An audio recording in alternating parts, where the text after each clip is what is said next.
Good afternoon, YouTube. Welcome back to my channel. Today's video is a Patreon request.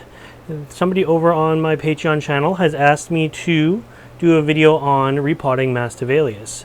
So I don't think I have actually done a Masdevallia repotting video, so that is going to be today's topic. Anyways, this is a Masdevallia, and the misting system just went on. This is a Masdevallia. Cute little dainty orchids. They're generally a cool grower, but can be growing intermediate. They do like a nighttime drop in temperature. They're mainly in a moss mix, and they never really like to dry out. They have no pseudobulbs. They cannot maintain moisture on their own. They always sort of need a constant little supply, although if you were to overwater them, they can go rotten as well. But yeah, I just want to show you this guy because that is exactly what we're going to be working on today. But we're just not going to be working on this plant. We are going to be working on this plant, which is already a division of these two were the same plant. I divided them a couple of years back, and now I have full pots of them again. But I just wanted to show you what the Masdevallia flower looks like. So they're also a shade grower. They grow down on my cool side, right on the bottom. Hopefully this mist is going to stop soon. It's usually on for a minute and then off for 5. Anyways, yes, so they're growing down on the bottom. They do have lights on dark days, but for the most part they don't like full sun or anything like that, just bright shade. So why don't I bring the camera down and we're going to work on this guy together. He's going to need a few things done first. We're going to trim some dead leaves. All of these things here, these are all bloom spikes. So we're going to remove some of them, and then we are going to repot this and divide this. So a lot of work to be done today on this guy. So anyways, come on down. Okay, down to the table, down to first person view here. I have got my trusty pair of scissors, which I have sterilized in some rubbing alcohol. Just the stuff I get at Walmart. Sat in there for about 5 minutes, and then I'm just let them air dry. Whenever you're working with an orchid doing any kind of cutting, you always want to make sure you're using sterilized tools. First thing I want to do is cut off some of the yellowing leaves. Now, these leaves will naturally yellow. Some of them are probably years old, but I just don't like them, and I don't like the way they sort of turn and look when they're yellow. Some plants are much worse than others. This one's a good looking plant. It doesn't have too many yellow leaves compared to the normal leaves, but they do eventually go, and there's nothing wrong with them. But I do like to limit how many leaves I cut off, and I'm usually, on a plant like this, I like to take the 4 or 5 worst leaves off, and then just leave it and give it a month or so. Now the other thing we're going to do is just remove some of these old bloom spikes. Masdevallia orchids generally only bloom once per spike, and then quickly after, the Masdevallia flower falls off, and the spikes, they just turn like straw, basically. They just dry out. So they're not super strong. I could probably just pull them off with my hand, but I just don't really want to wreck any of the plant. When we get into repotting this guy, there's no way I'm going to be able to put this pot back, or this plant back in a 4-inch pot. I am hoping that I can put it into 2 4-inch pots, this one and one other, but realistically it's probably going to end up being divided into several 4-inch pots. So reason for that is you just can't get the roots clean and proper and shoved all back into the same pot as they came out of when they're this full. Masdevallias really, they don't mind being divided at all, and as long as you're fairly gentle with it, they come apart pretty easily. And if I wanted to, I could probably make 10 plants out of this. I don't want to make 10 plants out of this because I don't have space for 10 plants. So there we go. There's a quick trim of all the stems. Now we are going to actually unpot this guy, and we'll see what the roots look like. So I think it's been a couple of years since it's been done, but let's have a look now at that. I'll throw the tag up, and let's just have a look here. There we go. So it did not like my mix. Over the last couple of years, I was steering away from moss mixes, and I'm always trying new things. So I'm always seeing what works and what doesn't work. And so looking at this here, let's have a look at this. We'll zoom in. It doesn't have very nice roots for how healthy the top is. So it's good in the way that it'll be easy to repot. Looks like all the roots have stayed near the surface where the moss was. And all of this, it looks like a mainly perlite and bark mix. It's just the roots did not like it whatsoever. So, lesson learned there. I am definitely going to put this into a moss mix again. I'm sort of going backwards into mosses again with sphagnum moss, just because it's easier to water and keep them watered. Maybe these guys dried out at one point and the roots just kind of went crispy, or not sure why, but anyways, shows that a nice healthy plant like this doesn't need many roots. But anyways, why don't we take this over to the sink and we will do some dividing.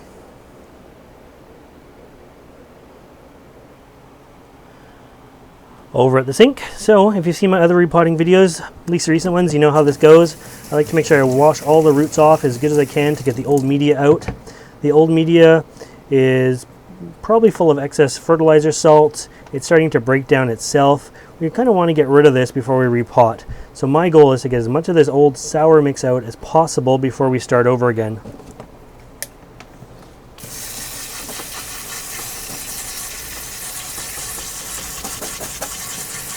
And a good jet of water always seems to do the trick. So we're already getting into that dilemma as to one of the reasons why we why we divide when we're repotting. I can't get the core clean. So we have all these sort of dead roots in the middle and some nice roots along the edges. And I just want to find a natural division now and get this guy divided at least into two. We're probably going to lose a few leaves on this. That's nothing to worry about. But we're going to end up with a much healthier plant. You can see right here it kind of looks like a natural division. So all I'm going to do is I'm going to cut in by about 1 centimeter and just start a little rip. And we'll see what this does. And then for the most part I don't want to cut. I would rather gently break like this so it breaks at its own natural divisions. But there we go. So now that's divided and we have a nice little pot that our plant is going to fit back into a 4-inch pot better, and I can get the middle out. Get it all washed out, nice and clean.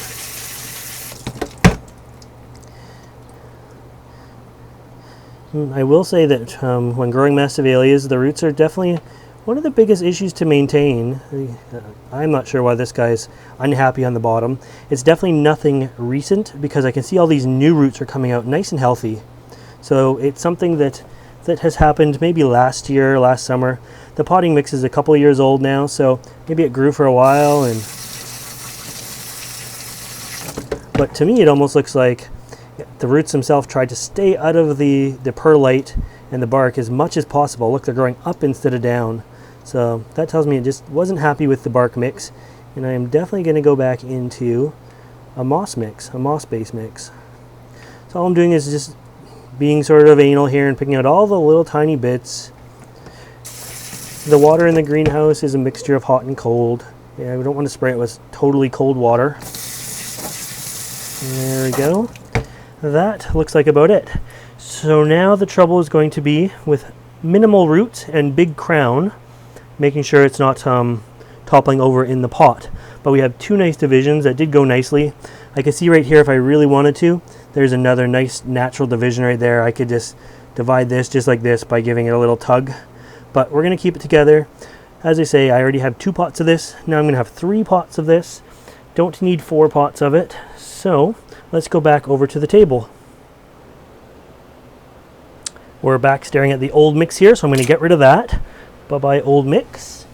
And I have prepared ahead of time, and all the little stems that I cut off fell into it, but ignore that.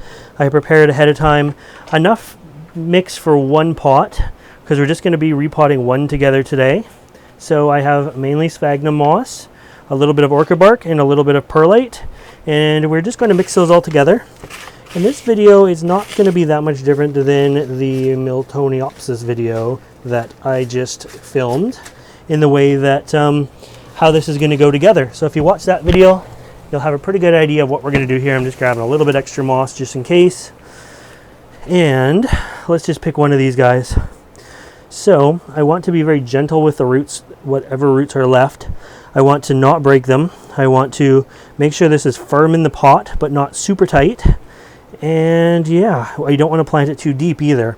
So our goal is about there for depth. So there's not much left over after that.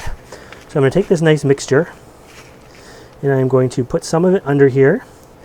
Now, if it had more roots, I would say that is to make sure the roots don't clump together.